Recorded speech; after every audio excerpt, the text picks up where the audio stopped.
Meu nome é Fernanda Albach, tenho 29 anos, e eu sorri no funeral do meu próprio marido enquanto metade da cidade de Curitiba me olhava como se eu tivesse enlouquecido de dor. Ninguém entendeu aquele sorriso. Só eu sabia o motivo. Rodrigo morreu num acidente de carro na BR-277, 3 semanas depois de completar um ano de casado com Juliana, minha prima, filha da irmã da minha mãe, a mesma que segurou meu buquê no dia do meu próprio casamento com ele, 4 anos antes. A traição eu descobri sozinha, sem drama, sem gritaria. Um extrato de cartão com uma reserva de hotel em Gramado, na mesma semana em que ele disse que estava em viagem de trabalho em Porto Alegre. Não confrontei ninguém na hora. Fui atrás dos fatos, com a calma que só quem trabalha com números e contratos consegue ter. Sou contadora, especializada em gestão de sociedades empresariais, e Rodrigo sabia bem disso quando decidiu, 6 meses depois de eu ter descoberto tudo, que preferia construir uma nova vida com Juliana em vez de continuar fingindo comigo. Assinamos o divórcio sem brigas públicas. Ele achou que tinha saído ganhando. Eu deixei ele achar. No caixão, diante de Juliana vestida de preto, chorando com aquele exagero teatral que sempre foi a marca registrada dela, encostei minha mão no caixão por um segundo, como quem se despede de verdade. Depois me virei para ela, tirei da bolsa um envelope pardo, lacrado, e entreguei nas mãos dela, na frente de toda a família reunida na capela. Isso é seu agora, falei, com uma calma que assustou mais gente do que qualquer choro teria assustado. Do jeito que você sempre quis. Ela olhou para mim sem entender, com os olhos ainda vermelhos, e perguntou o que era aquilo. Eu não respondi. Só sorri de novo, dei as costas, e saí da capela devagar, sem me despedir de mais ninguém. Minha tia Rosana correu atrás de mim no estacionamento, perguntando o que raios eu tinha feito. Eu só disse: ela vai entender sozinha, quando abrir. O que ninguém na capela sabia, nem Juliana, nem minha família, nem os poucos amigos de Rodrigo que apareceram por educação. Era que dentro daquele envelope não havia nenhuma carta de despedida, nenhuma lembrança do casamento. Havia um documento que Rodrigo jamais imaginou que eu tivesse guardado, assinado e registrado em cartório meses antes de morrer. Para entender o que havia dentro daquele envelope, preciso voltar 6 anos, ao dia em que conheci Rodrigo Kessler numa palestra de empreendedorismo em Curitiba. Ele tinha acabado de abrir uma pequena importadora de equipamentos agrícolas, com pouco capital e muita ambição, e eu, recém-formada em ciências contábeis, fui contratada meses depois para organizar as finanças da empresa que ainda mal tinha CNPJ regularizado. Namoramos por 1 ano, casamos, e nos primeiros 2 anos de casamento, construímos a Kessler Equipamentos juntos, eu cuidando de cada centavo, cada contrato, cada negociação com fornecedor, enquanto ele cuidava das vendas e da imagem pública da empresa, aquela que ele adorava exibir nos almoços de família. Formalmente, a empresa sempre esteve no nome dele, porque foi ele quem abriu o CNPJ antes de me conhecer. Mas na prática, era eu quem sustentava a estrutura inteira. Eu que renegociava dívidas em momentos de crise, eu que descobri, num período de quase falência, uma linha de crédito subsidiada que salvou o negócio, eu que assinava, em nome dele, a maioria dos documentos bancários porque ele não entendia dessas coisas. Rodrigo sempre dizia, rindo, nas rodas de amigos, que eu era o cérebro que ele nunca teve paciência de ser. Na época, eu achava aquilo um elogio. Só depois entendi que era, na real, uma confissão de dependência que ele nunca teve a humildade de admitir sozinho. Minha prima Juliana sempre orbitou nossa família com uma inveja mal disfarçada de carinho. Filha única, criada pela minha tia depois de um divórcio difícil, ela sempre comparou a vida dela com a minha. Meu casamento, minha carreira, minha casa, como se cada conquista minha fosse um insulto pessoal contra ela. Nos aniversários de família, ela sempre encontrava um jeito de comentar sobre como era fácil para mim, sem nunca mencionar as noites que eu passava analisando balancetes até as 2 da manhã para manter a empresa do meu marido de pé. A traição começou, segundo descobri depois, num churrasco de família em que Rodrigo e Juliana ficaram conversando sozinhos por horas, enquanto eu ajudava minha tia na cozinha.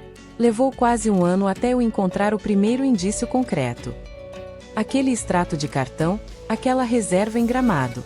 Quando finalmente confrontei Rodrigo, ele não negou. Disse apenas que as coisas simplesmente aconteceram, Como se traição fosse clima, algo que cai sem aviso, sem escolha, sem responsabilidade de ninguém.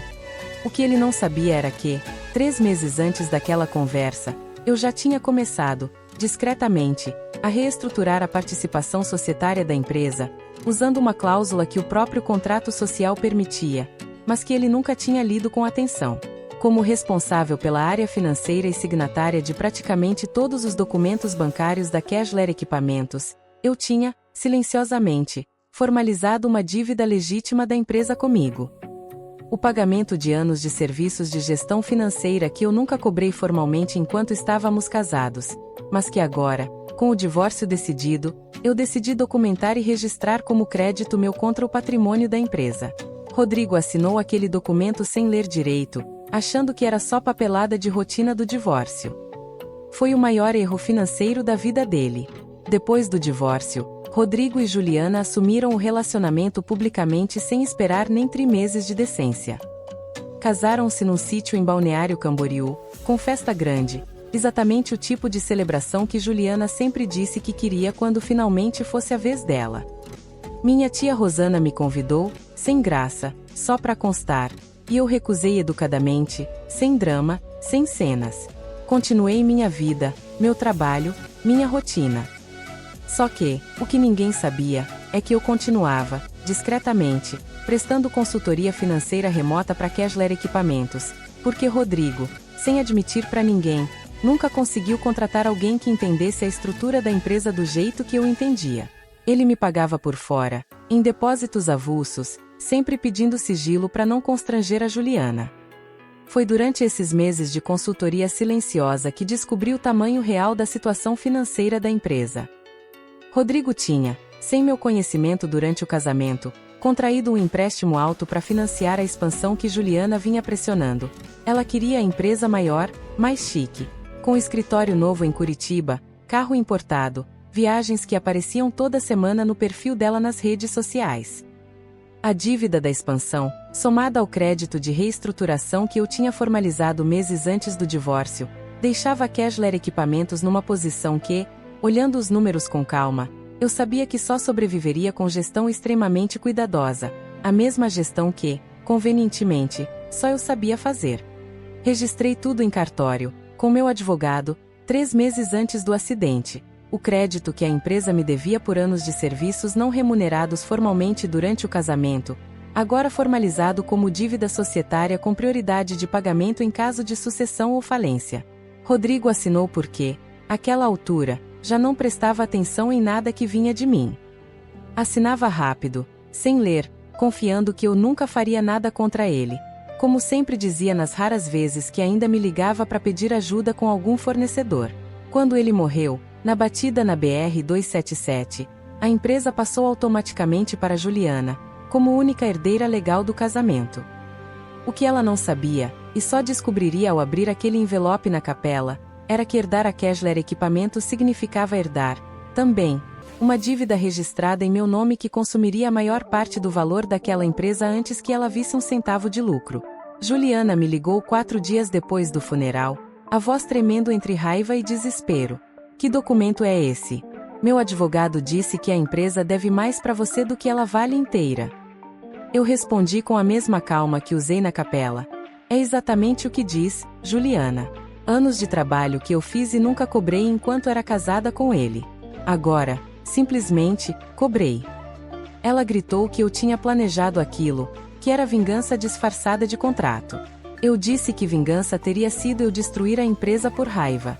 O que eu fiz foi, legalmente, receber o que já era meu havia anos. Nos meses seguintes, Juliana tentou brigar na justiça, contratou 2 advogados diferentes, e os 2 disseram a mesma coisa. O documento era sólido, registrado, assinado sem coação, dentro do prazo legal. Ela acabou vendendo o apartamento que tinha ganhado como presente de casamento para cobrir parte da dívida, e a Kessler Equipamentos, que ela sonhava em transformar em império. Acabou vendida em partes para quitar o que devia, restando para ela muito menos do que ela imaginava herdar quando decidiu ficar com o marido de outra pessoa. Minha tia Rosana parou de me procurar por um tempo, magoada por ver a filha perder tudo.